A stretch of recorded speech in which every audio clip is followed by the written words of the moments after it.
භාෂාවෙන් රියා හෙවත් සිහිනය නම් අරුත ඇති ඇන්ටනෝව් AN-225 යානය රුසියානු ප්‍රහාරයට ලක් වුණේ කීව් අගනුවරට ආසන්න ගුවන්පතයක නවතා තිබේදී. මීටර් 84ක දිගකින් සහ මීටර් 88ක පළලකින් යුත් හිමිදැවැන්තයා පළමුවරට පියාසර කරන ලද්දේ 1988 වර්ෂයේදී.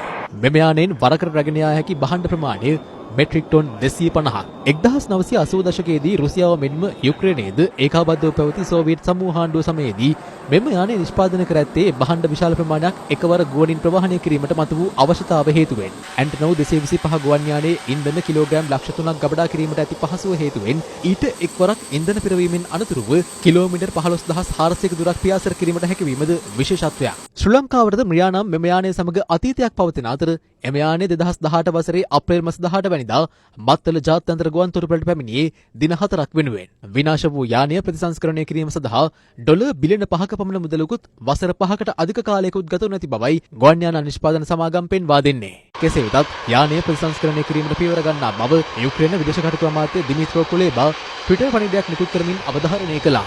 රුසියාව අපේ මිරියා යානය විනාශ කරන්න ඇති. නමුත් ඔවුන්ට අපේ ශක්තිමත් නිදහස් සහ ප්‍රජාතන්ත්‍රවාදී යුරෝපා රාජ්‍යත් වීමේ සිහිනය කවදාවත් විනාශ කිරීමට නොහැකි වනු ඇති. අපි ජයග්‍රහණය කරනවා.